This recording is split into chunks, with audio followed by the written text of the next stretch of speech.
សិទ្ធពេទ្យឆ្នាំទី4ដែលមានអនាគតភ្លឺស្វាងប៉ុន្តែជីវិតរបស់គាត់ចាប់ផ្ដើមក្រឡាប់ចាក់នៅពេលដែលគាត់បដិសេធស្នេហារបស់នារីអាចកំបាំងម្នាក់ឈ្មោះចម្ប៉ាដោយការជឿចាប់ចម្ប៉ាបានទៅពឹងគ្រូធ្មប់នៅព្រៃភ្នំក្រវាញដើម្បីធ្វើអំពើដាក់តារាត្រូវប្រឈមមុខនឹងភាពរន្ធត់ដែលវិទ្យាសាស្ត្រមិនអាចបញ្ជល់បានខណៈដែលព្រលឹងរបស់គាត់ត្រូវបានដណ្ដើមយកបន្តិចម្ដងតាមរយៈរូបក្រមួនមួយមេឃនៅទីក្រុងភ្នំពេញចាប់ផ្ដើមធ្លាក់ភ្លៀងរលឹមតារាកំពុងអង្គុយអានសៀវភៅនៅក្នុងបន្ទប់ជួលរបស់គាត់អ្វីហាក់ដូចជាធម្មតារហូតដល់គាត់បានធំក្លិនអ្វីម្យ៉ាងក្លិនអីហ្នឹងដូចក្លិនធូបតែមិនមែនដូចជាធូបធម្មតាតារាដើរទៅបើកបង្អួចខ្យល់ត្រជាក់បានបាក់ចូលមកប៉ះមុខគាត់នាំយកទាំងក្លិនក្រមួនដុតដល់ឈួលគាត់ក៏លេចមើលទៅក្រោមផ្ទះឃើញស្រមោលមនុស្សស្រីម្នាក់ឈរនៅក្រោមដើមស្វាយក្នុងដៃកាន់អ្វីម្យ៉ាងដែលមើលទៅដូចជាតុក្កតាអ្នកណាគេនឹងតារាស្រែកសួរស្រមោលនោះមិនឆ្លើយទេតែងាកមកសម្លឹងគាត់យឺតក្រោមពន្លឺភ្លើងផ្លូវតារាឃើញមុខនាងមិនច្បាស់ទេប៉ុន្តែគាត់ឃើញស្នាមញញឹមមួយស្នាមញញឹមដែលគួរឲ្យខ្លាចពេលគាត់ត្រឡប់មកអង្គុយលើគ្រែវិញតារាមានអារម្មណ៍ថាក្តៅនៅត្រង់ដើមទ្រូងគាត់ដោះអាវមើលស្រាប់តែឃើញស្នាមជួមពណ៌ក្រហមតូចមួយរាងដូចជាស្នាមមជុលចាក់នៅចម្ងាយរាប់រយគីឡូម៉ែត្រក្នុងខ្ទមឈើមួយកណ្ដាលព្រៃភ្នំក្រវាញគ្រូតាហេកំពុងអង្គុយសោចនៅមុខអាសនៈដែលពោពេញទៅដោយលលាក្បាល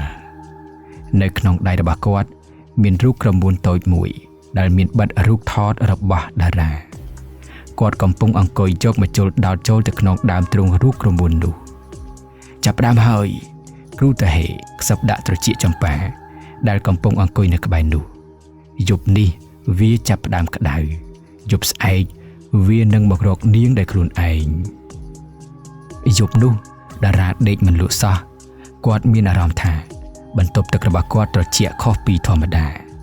ទោះបីជាគាត់មិនបានបើកម៉ាស៊ីនត្រជាក់ក៏ដោយនៅទីបំផុតដោយភាពអស់កម្លាំង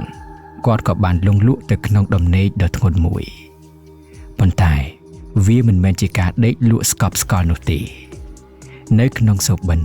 តារាឃើញខ្លួនឯងកំពុងដើរនៅក្នុងច្រករបៀងមន្ទីរពេទ្យដ៏វែងអន្លាយនិងងងឹតស្លុបគ្មានមនុស្សគ្មានសំឡេងមានតែសំឡេងជំហានជើងរបស់គាត់ដែលបន្លឺឡើងតាក់ខ្ទបបញ្ញាគានៅខាងចុងនៃច្រករបៀងមានពន្លឺភ្លើងទៀនមួយឆេះភ្លឹបភ្លែតដោយសភាវគតិតារាបានដើរទៅរកពន្លឺនោះនៅពេលដែលគាត់ទៅដល់គាត់ឃើញស្ត្រីម្នាក់អង្គុយបែរខ្នងសក់ក្បាលរបស់នាងវែងអន្លាយគ្របដណ្ដប់ស្មាអ្នកណាគេតារាសួរស្ត្រីនោះមិនឆ្លើយទេតែនាងបានលើកដៃឡើងនៅក្នុងដៃរបស់នាងមានតុក្កតាក្រមួនមួយដែលមានរូបរាងដូចតារាបេះបិទនាងបានយកមកជុលវែងមួយចាក់ចូលទៅក្នុងកញ្ចឹងករបស់តុក្កតានោះអូយតារាស្ទុះភ្ញាក់ឡើងទាំងដង្ហើមដង្ហក់ញើសត្រជាក់បានហូរពេញខ្លួនប្រាណរបស់គាត់លើកដៃស្ទាបកញ្ចឹងករបស់ខ្លួនឯងភ្លាមវាមិនមែនគ្រាន់តែជាសុបិនទេនៅត្រង់កញ្ចឹងកខាងស្ដាំមានស្នាមជួមក្រហមមួយដុំដែលមានរន្ធតូចមួយដូចជាស្នាមមជុលចាក់ការឈឺចាប់បានចាប់ផ្ដើមរៀលដាលពីកន្លែងនោះទៅកាន់ស្មារបស់គាត់ធ្វើឲ្យដៃស្ដាំរបស់គាត់ស្ពឹកសពន់លើកស្ទើរតែមិនរួចតារាព្យាយាមក្រោកពីគ្រែប៉ុន្តែគាត់មានអារម្មណ៍ថាមានអ្វីម្យ៉ាងធ្ងន់សង្កត់លើទ្រូងរបស់គាត់វាមិនមែនជាខ្យល់ហើយវាក៏មិនមែនជាភួយដែរវាគឺជាទម្ងន់ដែលមើលមិនឃើញគាត់ព្យាយាមស្រែកប៉ុន្តែសម្លេងរបស់គាត់ជាប់នៅក្នុងបំពង់កព្រឹកបន្ទាប់តារាបានទៅជួបវិជ្ជបណ្ឌិតនៅសាកលវិទ្យាល័យដើម្បីពិនិត្យអាការៈចម្លែកនេះវិជ្ជបណ្ឌិតបានពិនិត្យស្នាមជួមនិងយកឈាមទៅវិភាគអ្វីធម្មតាទេតារាគ្មានការឆ្លងមេរោគគ្មានការរលាកវាគ្រាន់តែជាស្នាមដែលឯងដេកសង្កត់ដៃខ្លួនឯងឬជាស្រមោលនៃការថប់អារម្មណ៍តែប៉ុណ្ណោះការពិតតារាដឹងច្បាស់ថា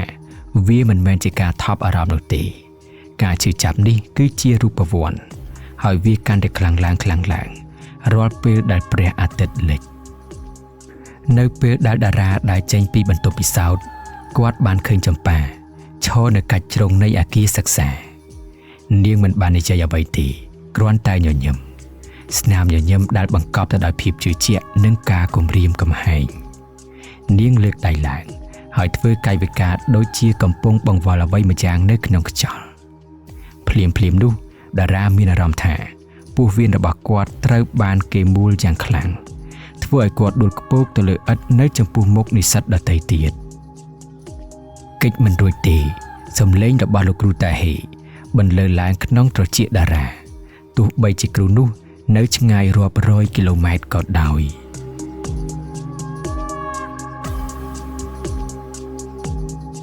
ដោយអស់ជំរឿស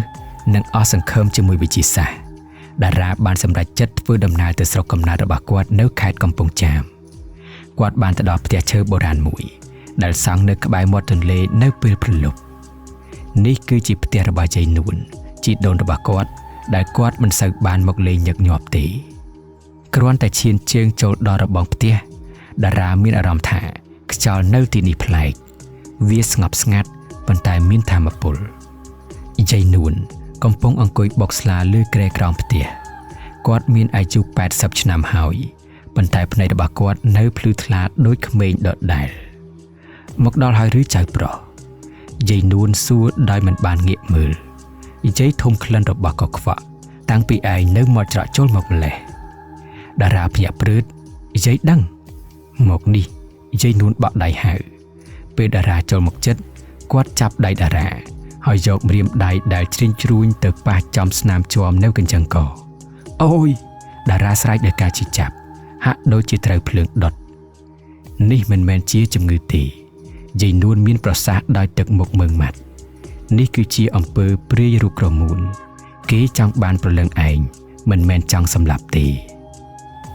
យាយនួនបាននាំតារាឡើងទៅលើផ្ទះហើយចូលទៅក្នុងបន្ទប់ព្រះដែលមានអាសនៈធំមួយនៅលើអាសនៈនោះមិនមែនមានតែរូបព្រះពុទ្ធទេនៅមានចម្លាក់តូចនិងក្អមទឹកមុនជាច្រើនតាទូតរបស់ឯងធ្លាប់ជាគ្រូសិលដ៏ល្បីឈ្មោះក្នុងសម័យលង្វែក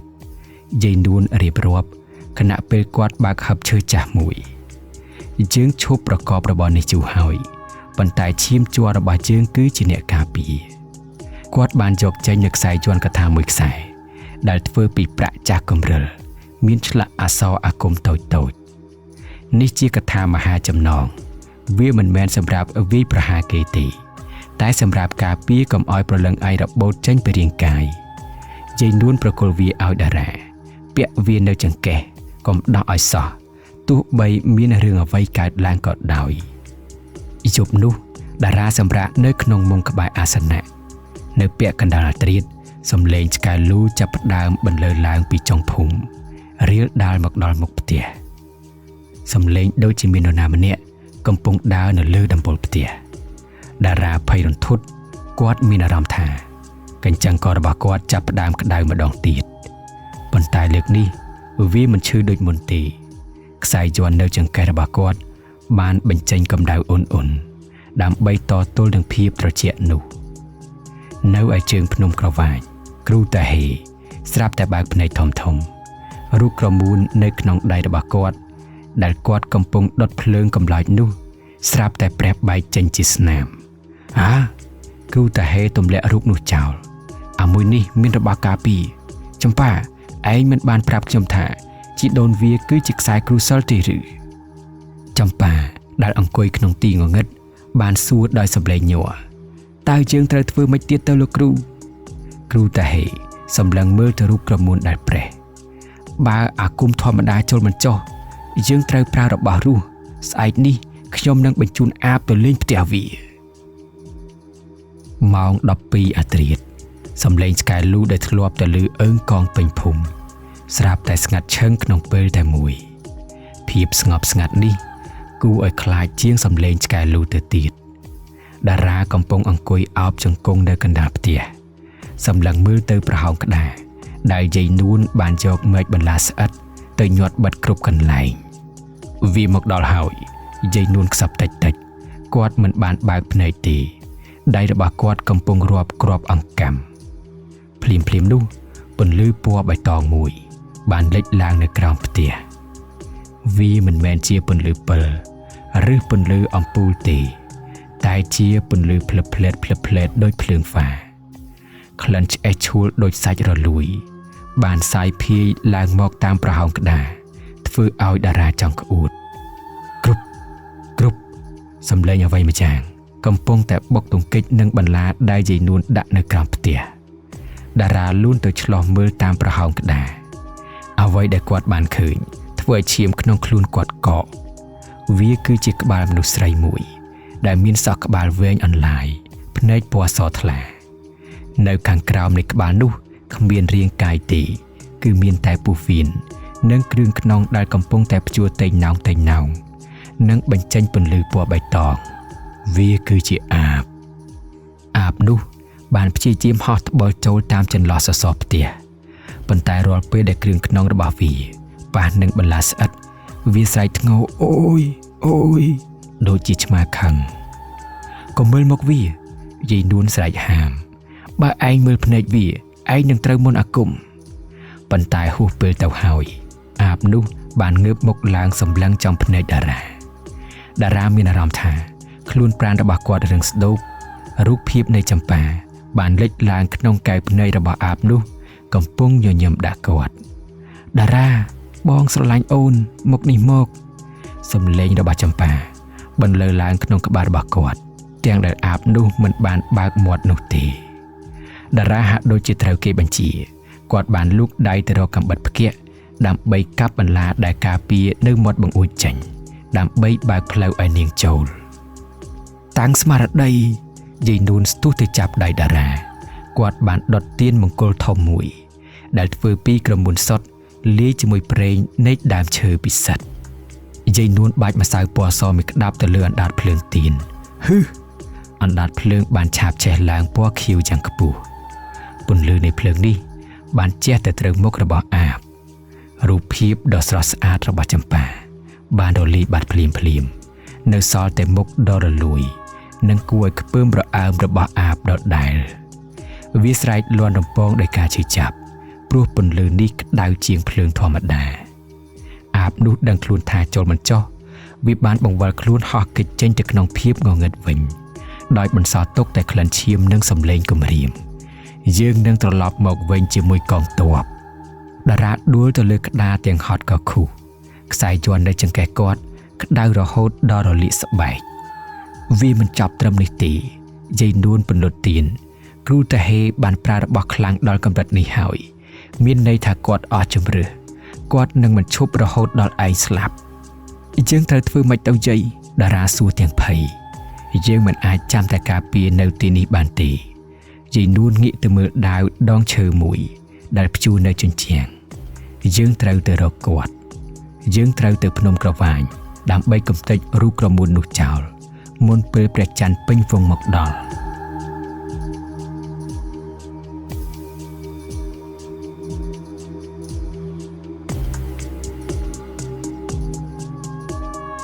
ព្រះអាទិត្យមិនទាន់រះច្បាស់ផងរថយន្តដឹកដីចាស់កម្រិលមួយគ្រឿងដែលយាយនួនបានជួលពីអ្នកភូមិចាប់ផ្ដើមរលត់កាត់ផ្លូវលំក្រហមឆ្ពោះទៅកាន់ជើងភ្នំក្រវាញតារាកាន់ចង្កូតដោយដៃញ័រតិចខណៈដែលយាយនួនអង្គុយនៅកៅអីខាងមុខដៃកាន់កាំបិតកៅបុរាណមួយដែលមានឆ្លាក់អក្សរយ័ន្តពេញផ្លែចាំទុកណាចៅយាយនួននិយាយដោយមិនបើកភ្នែកចូលដល់ដែនដីភ្នំក្រវាញកុំជឿភ្នែកកុំជឿត្រចៀកជឿតែដួងចិត្តខ្លួនឯងបានហើយផ្លូវកាន់តែចូលជ្រៅព្រៃឈើកាន់តែក្រាស់ដើមឈើធំដកពាំងផ្លូវដូចជាកំពុងព្យាយាមឃាត់ដំណើរពួកគេសញ្ញាទូរស័ព្ទរបស់តារាបានរលត់បាត់ទាំងស្រុងនៅត្រង់គីឡូម៉ែត្រទី50ឥឡូវនេះពួកគេនៅដាច់ដោយឡែកពីពិភពខាងក្រៅហើយនៅពេលដែលរថយន្តទៅដល់ចំណុចមួយដែលមានដើមជ្រៃធំដុះគ្របផ្លូវម៉ាស៊ីនរថយន្តស្រាប់តែរលត់ដោយឯងតារាព្យាយាមបញ្ឆេះប៉ុន្តែគ្មានសំឡេងអ្វីសោះកុំខំប្រឹងអីយាយនួនបើកទ្វារចុះពីឡានគេមិនឲ្យយើងជិះឡានចូលទេ គេចង់ឲ្យយើងដើរបរិយាកាសនៅទីនេះស្ងាត់ជ្រងំស្ងាត់រហូតដល់តារាអាចឮសំឡេងបេះដូងខ្លួនឯងលោតគាត់សង្កេតឃើញសញ្ញាខុសប្រក្រតីមួយចំនួននៅក្នុងព្រៃធម្មតាមានសំឡេងចង្រិតឬបាសីប៉ុន្តែនៅទីនេះស្ងាត់ដូចកន្លែងកប់ខ្មោចអពណ៌សស្ដាងស្ដាងរសាត់នៅកម្ពស់ត្រឹមជង្គង់ទោះបីជាថ្ងៃត្រង់ហើយក៏ដោយក្លិនក្រមួនដុតលាយឡំជាមួយក្លិនផ្កាចម្ប៉ារសាត់មកតាមខ្យល់ពួកគេបានដើរអស់រយៈពេល2ម៉ោងតារាមានអារម្មណ៍ថាពួកគេកំពុងតែដើរជារង្វង់គាត់ឃើញដើមឈើដែលមានសម្បកដាច់រហែកមួយដើមដែលគាត់ចាំបានថាបានដើរកាត់ម្ដងរួចទៅហើយយាយខ្ញុំកំពុងគិតថាយើងវង្វេងផ្លូវ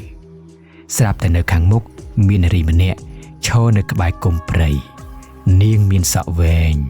និងពាក់អាវពណ៌សតារាសម្លេងនោះស្រទន់ដោយសម្លេងចម្ប៉ាមកតាមដងផ្លូវបងចាំអូនយូរហើយឬតារាដូចជាត្រូវមុនសណ្ដំគាត់ចាប់ផ្ដើមដើរទៅរកនាងប៉ុន្តែយាយនួនបានយកកាំបិតអាគមរបស់គាត់គូសបន្ទាត់មួយនៅលើដីកាត់មុខតារាឈប់សំឡេងយាយនួនធ្វើឲ្យតារាភ្ញាក់គាត់មើលទៅនារីនោះម្ដងទៀតវាមិនមែនជាមនុស្សទេវាគឺជាដើមឈើស្ងួតមួយដើមដែលពោពេញទៅដោយវល្លិតោងប៉ុន្តែស្រមោលរបស់វាត្រូវបានខ្មោចលបងបន្លំភ្នែកឲ្យមើលទៅដូចជាមនុស្សយើងមិនអាចដើរដោយប្រើភ្នែកបានទេយាយនួនលូកដៃទៅក្នុងថង់ជាមយកអង្ករដំណើបខ្មៅនិងអំបិលគ្រួសចេញមកគាត់បាចអំបិលទៅទិសទាំង8ដើម្បីសុំការអនុញ្ញាតពីម្ចាស់ទឹកម្ចាស់ដីគាត់សូត្រធម៌នមោតស្សៈ3ចប់រួចផ្លុំទៅលើស្លឹកឈើមួយសន្លឹកស្លឹកឈើនោះស្រាប់តែហោះរសាត់ទៅទិសខាងលិចដូចជាមានខ្យល់បក់ទាំងដែលនៅទីនោះគ្មានខ្យល់បក់សោះតាមស្លឹកឈើនោះទៅយាយនួនបញ្ជានោះគឺជាផ្លូវទៅកាន់រូងរបស់គ្រូតាហេ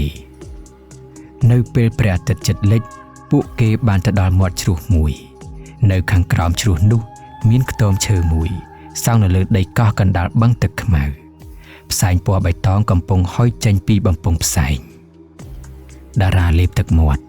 យើងមកដល់ហើយមែនទេយាយនួនក្តាប់កំបិតណែនមិនទាន់ដល់ទេនេះគ្រាន់តែជាខ្លោងទ្វារតែប៉ុណ្ណោះការសាកល្បងពិតប្រាកដនឹងចាប់ផ្ដើមនៅពេលយប់នេះតារានិងយាយនួនបានឈរនៅមាត់បឹងទឹកខ្មៅដ៏ធំល្វឹងល្វើយទឹកនៅក្នុងបឹងនេះមិនឆ្លោះបញ្ចាំងពន្លឺផ្កាយទេ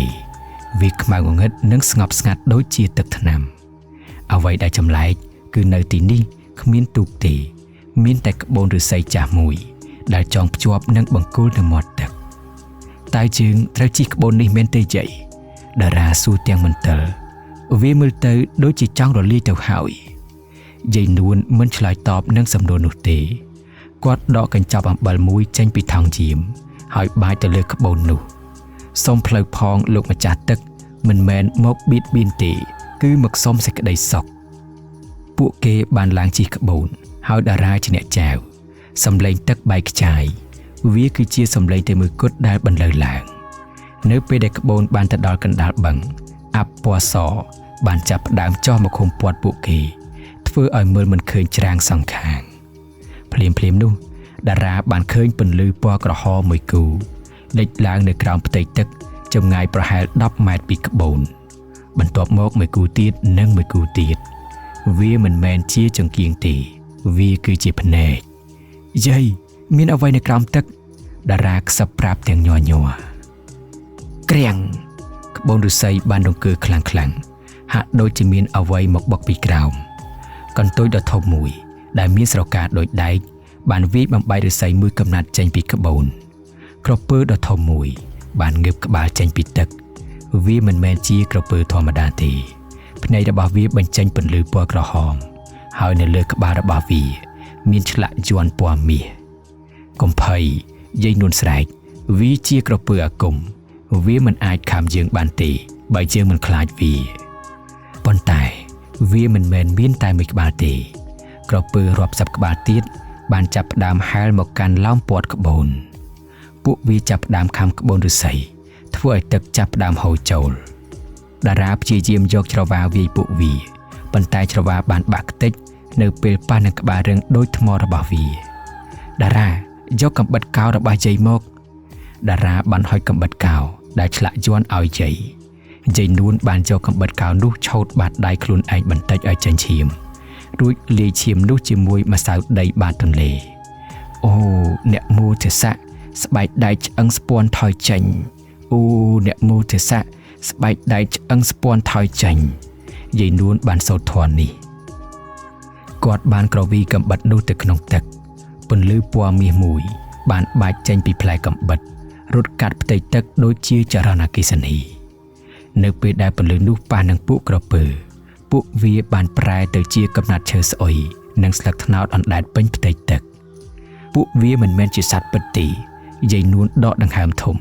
ពួកវាគ្រាន់តែជាអាគមបិទបាំងភ្នែករបស់ជើងតែប៉ុណ្ណោះក្រោយពីឧបសគ្គនោះក្បូនរបស់ពួកគេបានរសាត់ទៅដល់ច្រាំងនៃកោះកណ្ដាលបឹង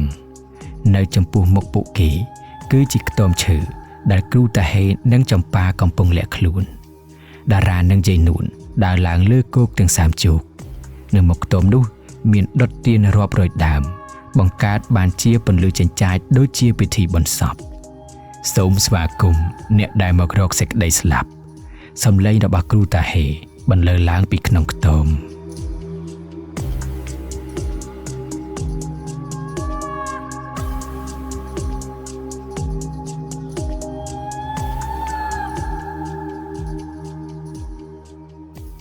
តារានិងយាយនួនបានបោះចំហៀនចូលទៅក្នុងខ្ទមឈើដែលគ្របដណ្ដប់ដោយផ្សែងធូបក្រាស់ខ្មឹកក្លិនឆ្អែសនៃប្រេងកាតលាយឡំជាមួយក្លិនស្អុយរលួយបានធ្វើឲ្យតារាស្ទើរតែថប់ដង្ហើមនៅចំកណ្ដាលខ្ទមមានអាសនៈមួយដែលរៀបចំពីលលាដ៍ក្បាលនិងទៀនពណ៌ខ្មៅរាប់សិបដើមគ្រូតាហេអង្គុយនៅលើកម្រាលស្បែកខ្លាដៃម្ខាងកាន់ដំបងក្បាលខ្មោចនិងដៃម្ខាងទៀតកំពុងអង្អែលរូបក្រមួនដែលមានបិទសក់របស់តារានៅជ្រុងម្ខាងនៃបន្ទប់ចម្ប៉ាអង្គុយអោបជង្គង់ក្នុងភាពងងឹតមុខរបស់នាងស្លេកស្លាំងភ្នែករបស់នាងហើមដោយសារការយំប៉ុន្តែនៅពេលនាងឃើញតារាស្នាមញញឹមដ៏ចម្លែកមួយបានដេញឡើងបងមកហើយចម្ប៉ាខ្សឹបបងមកនៅជាមួយអូនរហូតមែនទេកុំប៉ះចៅប្រុសខ្ញុំយាយនួនស្រែកព្រមទាំងដោតកំបិតកោចុះទៅលើក្តារគ្រូតាហេសើចក៏ក្អឹកយាយចាស់ឯងគិតថាគុំបុរាណរបស់ឯងអាចឈ្នះអំណាចនៃសេចក្តីស្នេហានិងគំនុំបានឬសក់របស់វាបានចងជាប់នឹងរូបនេះហើយតែមួយប្រព្រឹត្តភ្នែកខ្ញុំអាចធ្វើឲ្យវាឈួតឬស្លាប់បានស្នេហាដែលបានមកដោយការបង្ខំមិនមែនជាស្នេហាទេវាជាការឃុំឃាំងយាយនួនតបវិញថ្ងៃនេះខ្ញុំមកដើម្បីរំដោះពួកគេទាំងពីររំដោះចៅខ្ញុំពីអំពើនិងរំដោះនាងក្មេងនោះពីភាពល្ងង់ខ្លៅយាយនួនបានងាកទៅរកតារាផ្លូវទៅមួយគត់ដើម្បីបំបែកអាគមនេះគឺឯងត្រូវកាត់សក់ដែលនៅលើក្បាលរូបក្រមួននោះដោយដៃឯងផ្ទាល់វាជាការប្រកាសផ្ដាច់ទំនាក់ទំនងជាស្ថាពរតារាព្យាយាមដើរទៅមុខប៉ុន្តែគ្រូតាហេបានសូត្រមន្តអាគមផ្លុំទៅលើរូបក្រមួនភ្លាមនោះតារាមានអារម្មណ៍ថាជើងរបស់គាត់ធ្ងន់ដូចជាដុំថ្មគាត់ដួលលុតជង្គង់ចម្ប៉ាហាមវាទៅគ្រូតាហេបញ្ជាចម្ប៉ាស្ទុះមករៀបផ្លូវរបស់តារាអូនមិនអោយបងកាត់វាទេបើបងកាត់វាមានន័យថាពួកយើងចាប់គ្នាហើយតារាសម្លឹងមើលទៅភ្នែករបស់ចម្ប៉ាគាត់មិនឃើញសេចក្តីស្រឡាញ់ទេគាត់ឃើញតែភាពអាត្មានិយមនឹងការចង់ឈ្នះតែប៉ុណ្ណោះយើងចាប់គ្នាយូរហើយចម្ប៉ាតាំងពីពេលដែលនាងសម្រេចចិត្តធ្វើបែបនេះដាក់ខ្ញុំតារានិយាយទាំងក្តុកក្តួលស្នេហាមិនអាចកើតឡើងដោយការធ្វើបាបគ្នាទេដោយប្រើកម្លាំងចិត្តចុងក្រោយតារាបានរុញចម្ប៉ាចេញហើយស្ទុះទៅដណ្ដើមរូបក្រមួនពីដៃលោកគ្រូតាហេលើកដំបងវាយតារាប៉ុន្តែយាយនួនបានគប់អង្គពឹសមួយក្តាប់ដាក់មុខគាត់ធ្វើឲ្យគាត់បិទភ្នែកដោយការឈឺចាប់តារាបានចាប់រូបក្រមួនជាប់គាត់ដកកំបិតកោអាគមរបស់យាយនួនដៃរបស់គាត់ញ័រប៉ុន្តែចិត្តរបស់គាត់បានដាច់ស្រេចតារាបានកាត់សក់ដែលបិទនៅលើក្បាលរូបក្រមួននោះដាច់ជាពីរអូយសំឡេងស្រែកមិនមែនចេញពីតារាទេប៉ុន្តែចេញពីចម្ប៉ានាងដួលទៅលើដីហាក់ដូចជាមាននរណាម្នាក់កាត់បេះដូងរបស់នាង រូបក្រមួននៅក្នុងដៃរបស់តារាបានឆេះរលីទៅជាទឹកក្រមួនក្តៅកកុកភ្លាមស្នាមជាប់នៅលើកញ្ចឹងករបស់តារាបានរលុបបាត់ដោយគេលុបក្តារខៀនភាពធ្ងន់ធ្ងរដែលសង្កត់លើរាងកាយរបស់គាត់ជាច្រើនថ្ងៃមកនោះបានរសាត់បាត់អស់ទៅវិញគ្រូតាហេជូតមុខដែលប្រឡាក់ដោយអង្ករពឹសភ្នែករបស់គាត់ប្រែជាក្រហមឆ្អៅដោយកំហឹងពួកឯងហ៊ានបំផ្លាញពិធីរបស់ខ្ញុំគាត់និយាយសម្លេងស្អកដែលស្ដាប់ទៅដូចជាសម្លេងមនុស្សបើខ្ញុំមិនបានវាក៏គ្មានអ្នកណាបានវាដែរខ្ញុំនឹងហៅស្ដេចព្រាយក្បាល8មកកំទេចកោះនេះទាំងមូលខ្ទមទាំងមូលចាប់ផ្ដើមរង្គើទឹកបឹងនៅខាងក្រៅចាប់ផ្ដើមពុះកញ្ជ្រោលផ្ទះឈើទាំងមូលចាប់ផ្ដើមរង្គើបាក់បែកហាក់ដូចជាធ្វើពីក្រដាសធ្នឹមឈើធំបានធ្លាក់ចុះមកក្បែរខ្លួនរបស់តារាសំឡេងស្រែករបស់គ្រូតាហេបានប្រែពីការគំរាមកំហែងទៅជាការភ័យខ្លាចអត់ទេកុំចូលមកខ្ញុំជាចៅហ្វាយពួកឯងទេគ្រូតាហេស្រែករាវរកខ្យល់ខណៈដែលផ្សែងខ្មៅដែលគាត់បានហៅមកនោះមិនបានទៅវាយប្រហារតារាទេប៉ុន្តែបែរជារំពាត់ខ្លួនរបស់គាត់ទៅវិញជ័យនូនចាប់ដៃតារាជាប់រត់អាគមបែកហើយពួកព្រាយកំពុងទាយកឈាមអ្នកដែលហៅវាតារាស្ទុះទៅមុខប៉ុន្តែគាត់ងាកក្រោយមើលចម្ប៉ានាងនៅអង្គុយនៅកន្លែងដដែលដៃទាំងពីរចាប់កោយកកំទេចក្រមួនដែលរលាយនៅលើក្តារមកផ្ដុំគ្នាវិញទាំងទឹកភ្នែកហូរជោកថ្ពាល់ចម្ប៉ាទៅជាមួយខ្ញុំផ្ទះនេះចិត្តរលំហើយតារាស្រែកហៅហើយលូកដៃទៅរកនាងចម្ប៉ាងើបមុខមើលតារាភ្នែករបស់នាងលែងមានពន្លឺនៃមនុស្សទៀតហើយវាពោពេញទៅដោយភាពសោកសៅនៃវិបដិសារីបងទៅចោះនាងញញឹមទាំងទឹកភ្នែកអូនសាងកំហុសនេះអូនត្រូវតែនៅដោះស្រាយវាបើអូនទៅវិញ្ញាណទាំងនេះនឹងតាមសម្លាប់បងកុំនិយាយលេងសើចមកនេះតារាព្យាយាមចូលទៅចាប់ដៃនាងប៉ុន្តែអណ្ដាតភ្លើងពណ៌បៃតងមួយបានឆាបឆេះឡើងពាំងផ្លូវរបស់ពួកគេនាងជ្រើសរើសផ្លូវរបស់នាងហើយតារាយាយនួនទាញស្មាតារាយ៉ាងខ្លាំងលែងមានពេលហើយតារានិងយាយនួនបានលូតចេញពីផ្ទះហើយរត់ទៅរកក្បូនឫស្សីនៅមាត់ទឹកនៅពីក្រោយពួកគេផ្ទះឈើនោះបានបាក់ស្រុតចុះបន្តិចម្ដង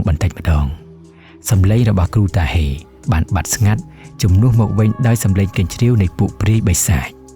ពួកគេបានលូតចុះទៅលើក្បូនតារាខំប្រឹងចៅចេញពីកោះយ៉ាងលឿនបំផុតខ្យល់ព្យុះមួយបានបោកបក់មកពីកណ្ដាលកោះទឹកបឹងដែលស្ងប់ស្ងាត់បានប្រែជាបង្កើតរលកធំក្រពើអាគមដែលធ្លាប់តែបាត់ខ្លួនឥឡូវនេះបានលេចមកវិញ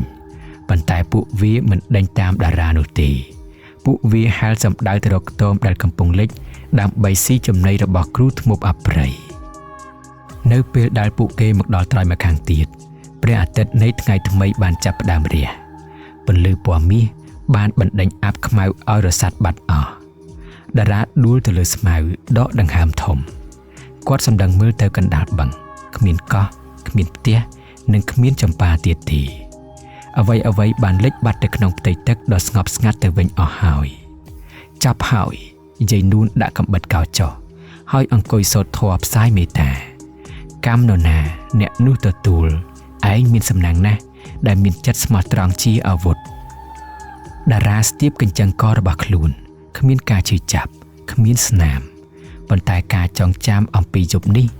នឹងដកជាប់ក្នុងចិត្តរបស់គាត់ជារៀងរហូតមួយឆ្នាំក្រោយមកនៅឯមន្ទីរពេទ្យមួយក្នុងរាជធានីភ្នំពេញតារាបានក្លាយជាវេជ្ជបណ្ឌិតពេញសិទ្ធិគាត់កំពុងពិនិត្យអ្នកជំងឺម្នាក់ដែលមានអាការៈរវើរវាយនិងភ័យខ្លាច